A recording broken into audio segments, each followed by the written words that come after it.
तो वहीं धर्म विशेष का प्रचार प्रसार करने और धार्मिक शिक्षा देने वाले मदरसों को सरकारी मदद मुहैया कराए जाने पर मचे घमासान के बीच इलाहाबाद हाईकोर्ट ने इसे लेकर सवाल खड़े कर दिए हैं। हाईकोर्ट ने मदरसों को मिलने वाले सरकारी अनुदान के साथ ही यहां होने वाले भेदभाव समेत 6 बिंदुओं पर सवाल उठाते हुए उत्तर प्रदेश सरकार से कई बिंदुओं पर जवाब तलब किया है। अदालत ने यूपी सरकार से यह बताने को कहा है कि धर्म विशेष की शिक्षा देने वाले मदरसों को किस कानून या अधिकार के तहत सरकारी मदद मुहैया कराई जा रही है। क्या सरकार को मदरसों को आर्थिक मदद मुहैया कराए जाने का कोई कानूनी अधिकार है या नहीं? क्या जनता द्वारा चुनी गई सेक्युलर सरकार किसी धर्म विशेष के केंद्रों को आर्थिक मदद देकर उसे संचालित करा सकती है?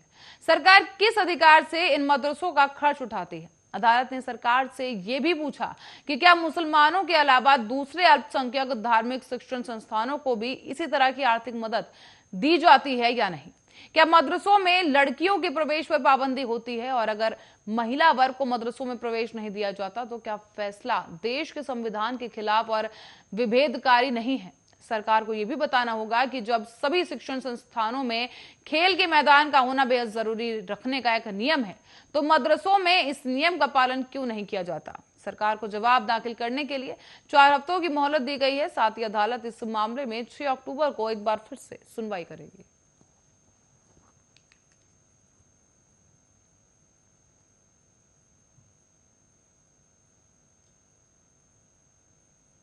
वहीं आपको बता दें कि कोविड-19 की तीसरी लहर की संभावनाओं के बीच आज से गुजरात में कक्षा 6 से 8वीं तक के छात्रों के लिए स्कूल फिर से खोल दिए गए हैं। राज्य भर में 30,000 से ज्यादा सरकारी और निजी स्कूलों को व्यक्तिगत रूप से शिक्षण शुरू किया जाएगा और ऐसे में अब 32 लाख से ज्यादा छात्र शामिल हो सकेंगे। राज्य सरकार ने पिछले महीने क्लासरूम टीचिंग फिर से एक बार शुरू करने की तारीख की घोषणा भी कर दी थी, ताकि छात्रों के भविष्य को नुकसान न पहुंचे। राज्य सरकार ने स्कूल खोलने के साथ ही अब कोविड-19 प्रोटोकॉल का पालन करना अनिवार्य कर दिया है। साथ ही कुछ जरूरी दिशा निर्देश भी जारी कर दिए गए हैं। स्कूलों को सरकार द्वारा जारी किए गए कोविड-19 दिशा निर्देशों का पालन करने के अलावा अपने परिसर में पर्याप्त हाथ धोने की सुविधा और सैनिटाइजर पॉइंट बनाने होंगे।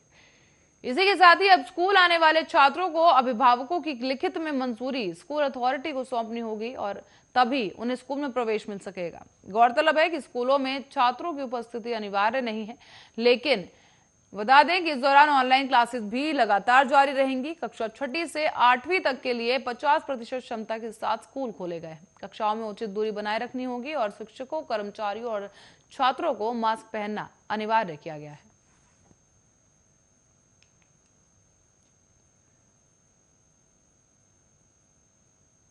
और महिला पुलिस कर्मियों के प्यार में पागल एक युवक ने अपने हंसते खेलते परिवार को खत्म कर डाला है। ये मामला आपको बता दें, जहां प्रेम प्रसंग के चलते एक युवक ने अपनी ही पत्नी और 2 बच्चियों का कत्ल कर दिया है। तीनों का कत्ल करके उसके शव को मकान के बेसमेंट में दफना दिया गया। तो वहीं पुलिस को शक ना हो, इसके लिए आरोपी शख्स अपनी दोस्त की भी हत्या कर दी और उसकी पहचान छिपाने के लिए शव को बुरी तरह से कुचल दिया।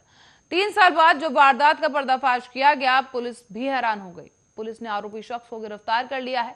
साथ ही सन्न कर देने वाली एक घटना ग्रेटर नोएडा के चिपियाना पंच बिहार कॉलोनी की है, जहां बता दें यहां पर रहने वाले राकेश ने प्यार, इश्क और मोहब्बत की चाहत में दिल दहला देने वाली इस वारदात को अंजाम दिया है। राकेश की शादी 2012 में एटा में रहने वाली महिला रत्नेश के साथ हुई थी। ऐसे में आपको बता दें कि राकेश का प्रेम प्रसंग गांव में ही रहने वाली एक महिला रूबी से चल रहा था। रूबी साल 2015 में पुलिस में कांस्टेबल के पद पर तैनात हो गई। जब रूबी ने राकेश पर शादी का दबाव बनाया, तब राकेश ने 14 फरवरी 2018 को अपनी ही पत्नी रत्नेश और दोनों बच्चों को मार डाला है। ऐसे में पुलिस ने इस हत्या की जांच शुरू की तो शक की सुई राकेश पर जा पहुंची।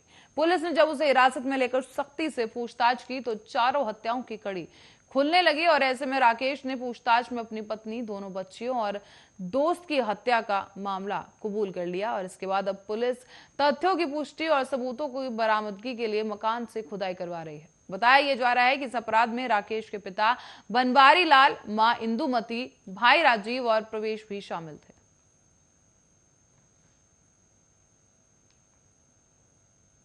और आज 2 दिसंबर है। 2 सितंबर के दिन मसूरी के इतिहास का एक काला दिन माना जाता है।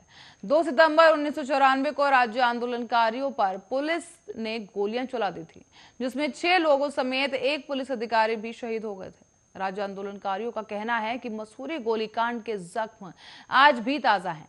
भले ही हमें अलग राज्य मिल गया है, लेकिन शहीदों के सपने आज भी अधूरे हैं। आज मसूरी गोलीकांड की 27वीं बरसी है और राज्य आंदोलनकारी पहाड़ का पानी, जवानी और पलायन रोकने की मांग लगातार कर रहे हैं। ऐसे में राज्य आंदोलनकारी विजेंद्र पुंडेर ने बताया है कि खटीमा गोलीकांड के विरोध में 2 सितंबर 1994 को आंदोलनकारी मसूर के गढ़वाल टेरेस से जुलूस लेकर उत्तराखंड संयुक्त संघर्ष समिति के कार्यालय झूलाघर जा रहे थे। इसी दौरान गनहिल की पहाड़ियों से किसी ने पथराव कर दिया, जिससे बचने के लिए आंदोलनकारी कार्यालय में जाने लगे। इसी बीच पुलिस ने आंदोलनकारियों पर गोलियां चला दी और इसमें 6 आंदोलनकारी मौके पर ही उनकी मौत हो गई। साथ ही सेंट मैरी अस्पताल में बाहर पुलिस के सीईओ उमाकांत त्रिपाठी की भी मौत हो गई। इसी बीच विधानसभा अध्यक्ष प्रेमचंद अग्रवाल ने 2 सितंबर 1994 को हुए मसूरी गोलीकांड की बरसी पर राज्य आंदोलन के शहीदों को श्रद्धांजलि दी है। अग्रवाल ने कहा है कि उत्तराखंड राज्य का निर्माण शहीदों के संघर्ष और बलिदान से हुआ है। राज्य बनाने के लिए अनेक आंदोलनकारियों ने कुर्बानी दी और राज्य विकास के पथ पर अग्रसर है, लेकिन उन शहीदों के योगदान को कभी नहीं भूलना चाहिए, जिनके संघर्ष के बल पर राज्य का निर्माण हुआ है। प्रदेश के विकास के लिए हर व्यक्ति को निष्ठा और कार्य के प्रति समर्पित होकर योगदान देना जरूरी है।